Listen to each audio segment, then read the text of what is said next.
Good morning. So I just want to give a word of encouragement.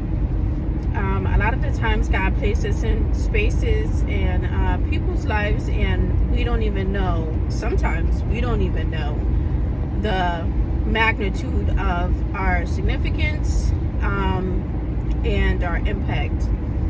And I just want to say, sometimes we are Davids, sometimes we are Josephs, and we all know, sometimes we're even Daniel. We all know what that entails. And when we say yes to God, we cannot be afraid of the wilderness. We cannot be afraid of the gifts. We cannot be afraid of the process. So I just want to be that word of encouragement, that vessel to let you know, like, listen, even though that we're called, and even though we are experiencing the experience on earth, and we have to call out to God and trust in Him and know that He is still with us. I want to be that encouragement, like, listen, do not fear, do not fret, continue to trust, continue to know that God is beside you, just like Daniel, just like Joseph, just like David. Sometimes all of them had their own experience, very detailed.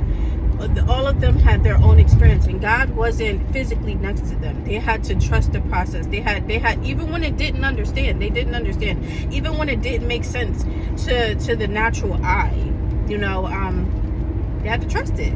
So I just want to be that person to say, trust it. Trust it. If you know that there's something down in you and God is pulling on it, and